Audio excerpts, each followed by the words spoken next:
Seigneur soit avec vous.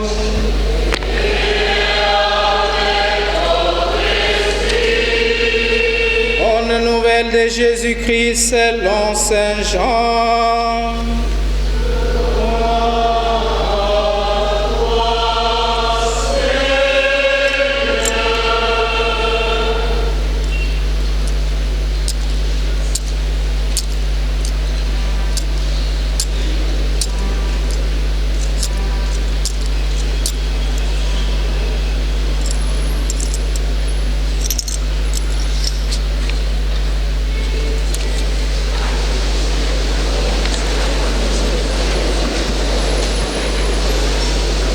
Jean chapitre 16, les versets 23 à 28. Suivez attentivement, s'il vous plaît.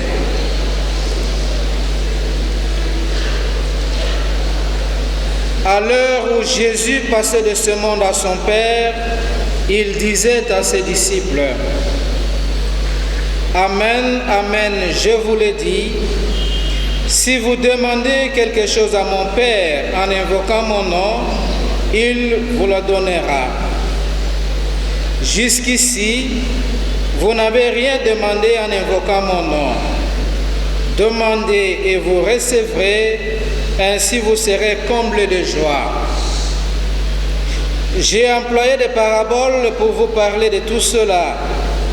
L'heure vient où, sans employer de paraboles, je vous annoncerai ouvertement tout ce qui concerne le Père.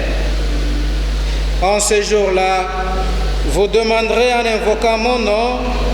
Or, je ne vous dis pas que c'est moi qui prierai le Père pour vous, car le Père lui-même vous aime, parce que vraiment vous m'aimez et vous croyez que je suis venu d'auprès du Père. Je suis sorti du Père et je suis venu dans le monde. Maintenant, je quitte le monde et je pars vers le Père.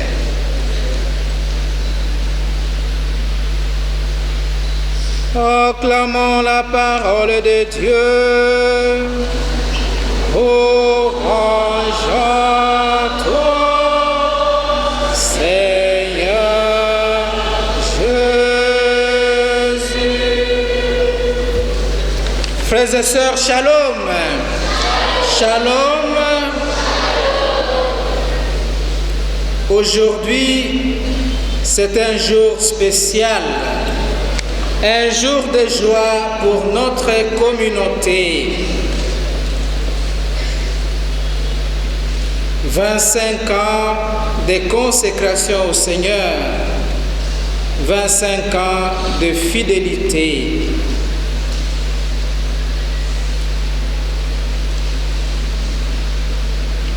Commençons par rendre grâce au Seigneur par un chant que je vais vous proposer. Totondo nzambe asalimaramu, totondo aloe boloye basoe, oye beranzambe, basoe, oye beranzambe, ele tata ebe kumonene, ele tata ebe kumonene, ona nini ebo oya koyema, aso bozwi, bozwi.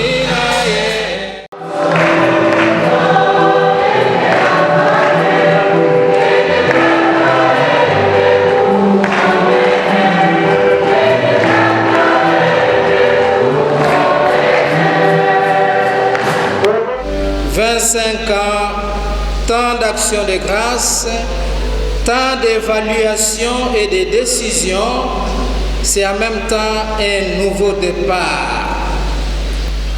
Avant de revenir sur les 25 ans du frère Édouard, je voudrais vous proposer de méditer sur l'évangile que nous venons d'écouter, où Jésus nous invite à prier son Père, à prier avec confiance, à prier avec persévérance, à prier avec foi. Demandez et vous recevrez. Ainsi votre joie sera parfaite. Le Père vous aime parce que vous m'avez aimé et vous avez cru que c'est Dieu, que de Dieu que je suis sorti. Jésus nous propose la prière, frères et sœurs, comme source du vrai bonheur, comme chemin de la vraie joie que nul ne peut nous enlever, car si la joie vient de Dieu, les hommes ne sont pas capables de nous l'enlever. Mais en méditant sur cet évangile, je me suis posé quand même cette question. Pourquoi continuer à prier? Pourquoi demander à Dieu quand lui-même sait de quoi nous avons besoin? Shalom. L'évangile nous rappelle que pour recevoir, il faut demander. Et pour demander, il faut déjà qu'il existe une relation de confiance, une relation de foi et d'amour entre celui qui donne et celui qui demande. Shalom. Certes, frères et sœurs, la foi est un don de Dieu, mais c'est aussi le signe de l'amour entre l'homme et Dieu. C'est aussi la réponse à un appel dont Dieu est l'initiateur. Et l'amour ne va pas sans la foi, ou plutôt, celui qui aime croit aussi. Ceci est encore plus visible quand nous aimons Dieu et que nous croyons en lui. Dans cet amour, il fait tout pour contribuer à notre bien. Parce que l'unique chose que Dieu veut pour chacun et pour chacune de nous, c'est notre joie, c'est notre bonheur. Quand l'amour est au début de toute relation, et plus particulièrement encore celle envers Dieu, Dieu ne reste pas sourd à nos appels. Shalom. Tout au contraire, il nous comble au-delà de nos attentes. Et Dieu nous donne ce qui est bon, ce qui est juste, et il le donne au bon moment. Demandez et vous recevrez, ainsi votre joie sera parfaite. La joie parfaite, frères et sœurs, est celle qui vient de notre relation étroite avec Dieu et lorsque lui-même comble nos désirs les plus profonds. Les relations avec les amis, les relations avec les membres de nos familles ou avec nos connaissances ou à l'école, c'est très bien. Mais sur le plan humain, des fois, on est déçus dans nos relations, les uns vers les autres ou les uns vis-à-vis des autres. La seule relation sûre, c'est notre relation avec Dieu. L'unique personne qui ne peut nous trahir, qui reste toujours fidèle à nous, même quand nous ne sommes pas fidèles à lui, c'est Dieu. Voilà pourquoi Jésus nous demande de l'invoquer avec foi, de l'invoquer avec confiance et persévérance. Dieu est l'unique ami à qui nous pouvons ouvrir notre cœur sans condition. Demandez et vous recevrez. Frères et sœurs, l'amour envers Dieu entraîne et dispose notre cœur à demander. Demander sans peur ni honte, mais avec foi, avec confiance et espérance. Demander est un acte d'humilité dans lequel l'homme exprime sa fragilité et sa limite, mais aussi sa dépendance vis-à-vis de Dieu. Car sans Dieu, nous ne pouvons rien faire. Shalom. Nous demandons à Dieu parce que nous croyons et espérons en lui. Quand bien même beaucoup se détourneraient de ma religion pour les élèves, c'est une occasion, c'est un parce que le Seigneur vous donne des modèles que vous pouvez imiter pour vos engagements futurs. Il n'est pas possible de rester fidèle dans une vocation quelconque sans aimer cette vocation-là. Et je peux dire que le frère Édouard est fidèle. Il fête aujourd'hui 25 ans parce qu'il a accepté la vocation que Dieu lui a donnée. Il a répondu positivement à l'appel de Dieu. Il continue à faire confiance en Dieu. Et cela suppose qu'il se connaît lui-même, qu'il s'accepte, il assume ce qu'il est, il sait gérer ce qu'il est, et en même temps aussi, il essaye de connaître ceux avec qui il partage la vie, le ministère ou la mission. Vivre 25 ans, c'est une preuve aussi que le frère Édouard sait accepter les autres. Shalom. Il y a quelques jours passés, la solitude des religieuses. Un jeune me disait une fois, moi, je ne peux pas devenir prêtre, je ne vais pas devenir religieux parce que je vais vivre seul. Et des fois, on apprend qu'on a retrouvé un prêtre mort dans sa chambre, tout seul. Shalom. Aimons et acceptons nos différentes vocations. La chose la plus importante, c'est d'être fidèle à l'engagement pris. C'était pour dire que célébrer 25 ans de vie religieuse, c'est savoir accepter ses engagements avec les hauts et les bas. C'est savoir mettre au centre de sa vie les fondamentaux de la vie religieuse, la vie de prière, la vie de service, la vie fraternelle en communauté. Et sans cela, à coup sûr, on ne peut pas aller de l'avant. Célébrer les jubilés d'argent, c'est être fier de ce que l'on est et de ce que l'on a. Et par conséquent, on ne peut pas chercher à vivre au-delà de ses moyens et possibilités. Sinon, on tombe dans l'infidélité. Sinon, on renonce au choix de vie que nous avons fait. Sinon, on renonce à l'appel du Seigneur. On ne peut pas célébrer le jubilé d'argent sans être persévérant dans la vie, frères et sœurs. Les épreuves et les petites croix que nous vivons, nous devons les accepter comme le Christ. Nous devons être persévérants, aller jusqu'au bout, parce que l'Église nous le démontre. C'est savoir rendre les autres heureux, être obéissant à ses supérieurs. Shalom. Nous n'avons pas que la vie religieuse, les 25 ans de frère Édouard.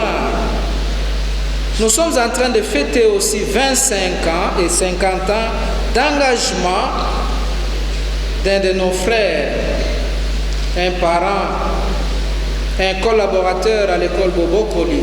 50 ans. Il est modèle pour nous tous ici rassemblés.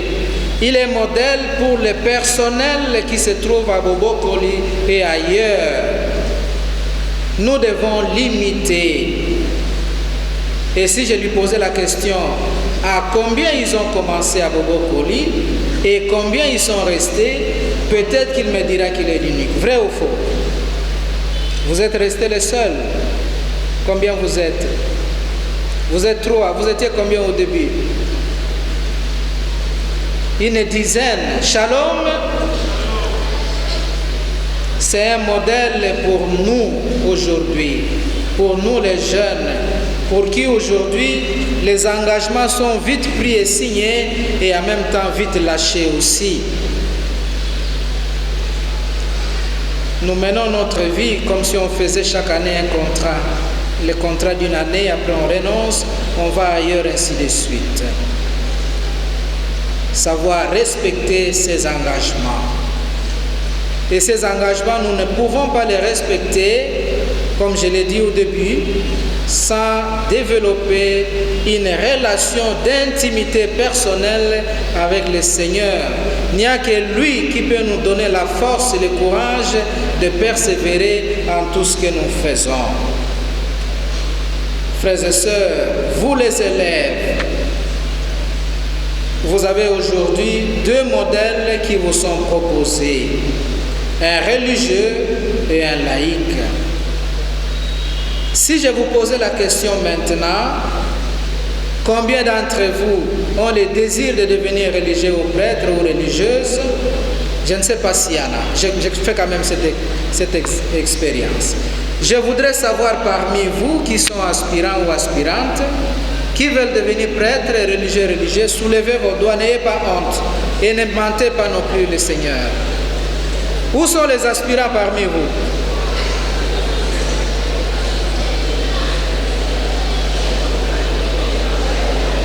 Qui veulent devenir des médecins? Les médecins, les aspirants médecins. Il y en a combien? Les avocats.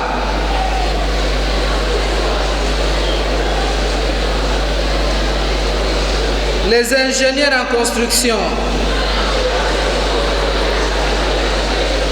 Qui veulent travailler dans la télécommunication, Vodacom, Orange, Airtel et tout ça.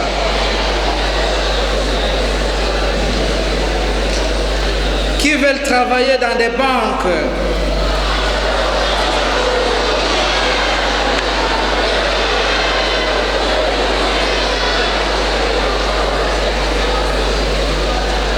J'admire votre courage et votre sincérité, mes jeunes frères et sœurs. Mais je m'inquiète en même temps.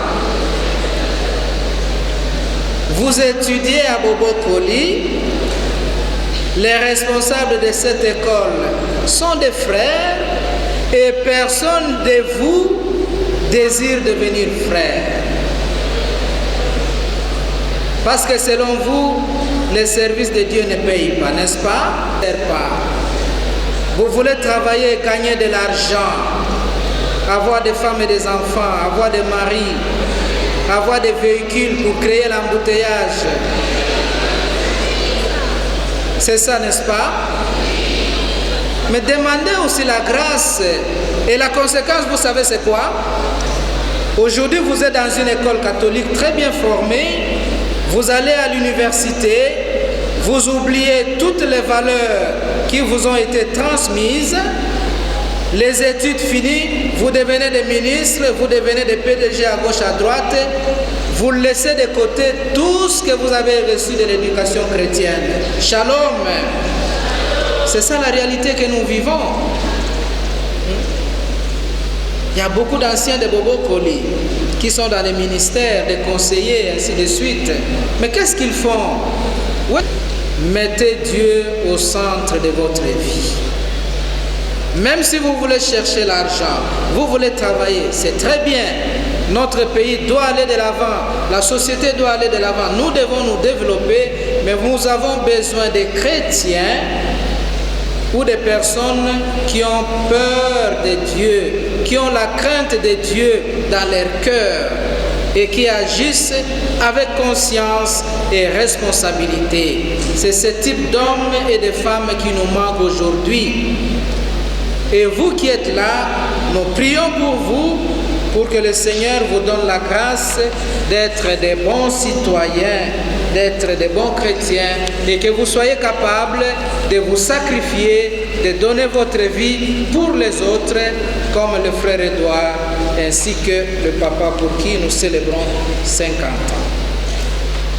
Nous sommes au mois de mai. Je vais demander à la Vierge Marie de bousculer tous les projets que vous avez là, pour que parmi vous naissent aussi de saintes vocations au service de l'Église et des autres. Amen.